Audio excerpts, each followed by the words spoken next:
नमस्कार, मैं हूं सत्येंद्र शर्मा। स्वागत है आप सभी का। आप देख रहे हैं पंजाबकेसरी.com। एक ऐसा मुद्दा जिसकी वजह से बिहार से दिल्ली तक सियासी बवाल मचा हुआ है, जो बिहार के हर नागरिक को प्रभावित कर सकता है। और आज इसी मामले पर सुप्रीम कोर्ट में सुनवाई जारी है। विपक्ष की कई पार्टियां चुनाव आयोग के इस फैसले पर सुप्रीम कोर्ट पहुंची हैं। विपक्ष इसे गरीबों, अल्पसंख्यकों के खिलाफ साजिश बता रहा है। नई वोटर लिस्ट को लेकर कल महागठबंधन ने बिहार में बंद बुलाया। राहुल गांधी और तेजस्वी की जोड़ी ने चुनाव आयोग के खिलाफ एक साथ आवाज बुलंद की। तो वहीं चुनाव आयोग का कहना है कि ये लोकतंत्र को मजबूत करने के लिए जरूरी है। आखिर क्या है इस पुनरीक्षण की सच्चाई, क्यों मचा है इतना बवाल, और सबसे बड़ा सवाल, क्या ये प्रक्रिया बिहार के 8 करोड़ मतदाताओं के लिए खतरा बन सकती है? क्या बिहार में होने वाले विधानसभा चुनाव में चुनाव आयोग के इस कदम से सियासी समीकरण बदलेगा? आज इसी पर बात करेंगे और इस मुद्दे की गहराई में उतरते हैं। बिहार में मतदाता सूची का विशेष गहन पुनरीक्षण यानी SIR शुरू हो चुका है और इसे लेकर सियासी हलचल मची हुई है। चुनाव आयोग ने 24 जून 2025 को बिहार में मतदाता सूची के विशेष गहन पुनरीक्षण यानी कि स्पेशल इंसेंटिव रिवीजन SIR का ऐलान किया। इसके तहत हर मतदाता को एक गणना फॉर्म भरना होगा, जिसमें उनकी तस्वीर, नाम और पता होगा। साथ ही 2003 के बाद रजिस्टर मतदाताओं को अपनी नागरिकता और निवास का प्रमाण पत्र देना होगा। अगर कोई 2003 की मतदाता सूची में नहीं है तो उसे अतिरिक्त दस्तावेज जमा करने होंगे। मतदाता सूची में आमतौर पर कई तरह की त्रुटियां होती हैं, जैसे कि डुप्लीकेट नाम, मृत व्यक्तियों के नाम या अपात्र व्यक्तियों मतदाता सूची में होना आदि, जो चुनावी प्रक्रिया की विश्वसनीयता को प्रभावित करती है। बिहार में इन सब के अलावा भी बहुत कुछ ऐसा है जो एक स्वस्थ लोकतंत्र में कतई नहीं होना चाहिए। अब सोचिए, आपने सालों से वोट डाला, लेकिन अब आपको फिर से साबित करना होगा कि आप भारत के नागरिक हैं। बिहार में करीब 8 करोड़ मतदाता हैं और इनमें से 5 करोड़ लोग 2003 के बाद वोटर लिस्ट में शामिल हुए हैं, यानी लाखों लोगों को अब दस्तावेज जमा करने होंगे। लेकिन सवाल यह है कि क्या बिहार के ग्रामीण और गरीब लोग, जिनके पास जन्म प्रमाण पत्र या निवास प्रमाण पत्र जैसे दस्तावेज नहीं है, इस प्रक्रिया को पूरा कर पाएंगे? चुनाव आयोग का कहना है कि ये पुनरीक्षण जरूरी है, क्योंकि पिछले 20 सालों में बिहार की मतदाता सूची में बड़े बदलाव हुए हैं। तेजी से शहरीकरण, प्रवास और कथित तौर पर अवैध प्रवासियों की मौजूदगी ने मतदाता सूची को अव्यवस्थित कर दिया। खासकर सीमांचल क्षेत्र जैसे किशनगंज, अररिया, कटिहार और पूर्णिया, जहां जनसंख्या में असामान्य वृद्धि देखी गई। इन जिलों में आधार कार्ड धारकों की संख्या 100% से ज़्यादा है, जो सवाल उठाता है कि क्या ये अवैध प्रवासियों की वजह से है? जाहिर है कि यहाँ अवैध अप्रवासी हैं जो निश्चित रूप से फर्जी वोट भी बनवा लिए हैं। इसमें कोई दो राय नहीं हो सकता कि ऐसे फर्जी वोटर्स का काम चुनावी प्रक्रिया की निष्पक्षता को भी प्रभावित करता है। पुनरीक्षण के माध्यम से आयोग यह सुनिश्चित करता है कि केवल योग्य भारतीय नागरिक ही मतदान करें, जो संविधान के अनुच्छेद 332 के तहत निर्वाचन आयोग की जिम्मेदारी है।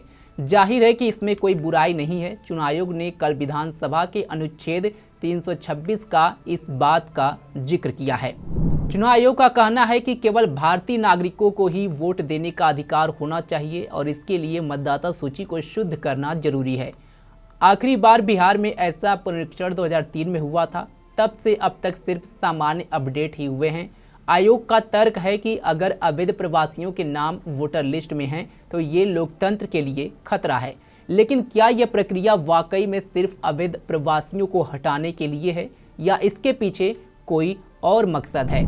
विपक्षी दल जैसे RJD, कांग्रेस और CPI-ML इस प्रक्रिया को गरीबों, दलितों और अल्पसंख्यकों के खिलाफ साजिश बता रही है। RJD नेता तेजस्वी यादव ने इसे लॉजिस्टिकली नाइटमेयर कहा है और सवाल उठाया है कि आखिर बिहार में ही ये प्रक्रिया क्यों शुरू की गई, वो भी चुनाव से ठीक पहले।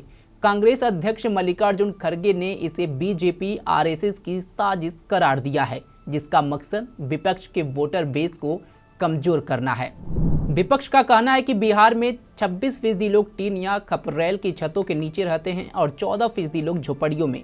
इनमें से ज़्यादातर लोगों के पास जन्म प्रमाण पत्र जैसे दस्तावेज नहीं है। ऐसे में क्या यह प्रक्रिया गरीबों को वोट देने के अधिकार से वंचित कर देगी? तेजस्वी यादव ने 11 सवाल उठाए, जिनमें से एक है, अगर आधार कार्ड में बायोमेट्रिक लिया जाता है तो उसे वेरिफिकेशन के लिए क्यों नहीं माना जा रहा है?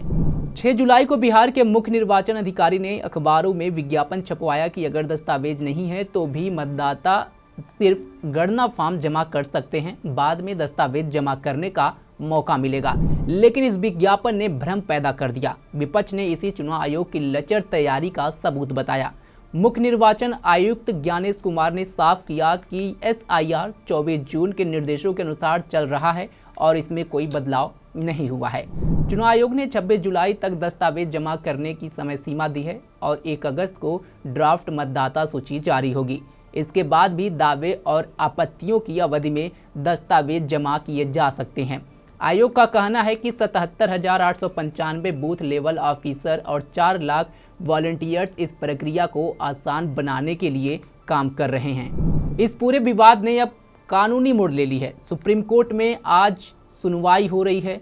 वहीं NGO जैसे ADR और PUCL ने इसे असंवैधानिक बताया है और कहा है कि इससे लाखों मतदाताओं के वोटिंग अधिकार छीन सकते हैं। अगर कोर्ट इस प्रक्रिया पर रोक लगाता है तो ये विपक्ष के लिए एक बड़ी जीत है।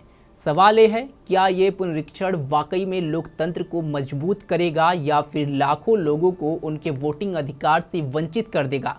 बिहार में 94 लाख प्रवासी मजदूर हैं जो मुंबई, दिल्ली जैसे शहरों में काम करते हैं। क्या वे समय पर अपने दस्तावेज जमा कर पाएंगे?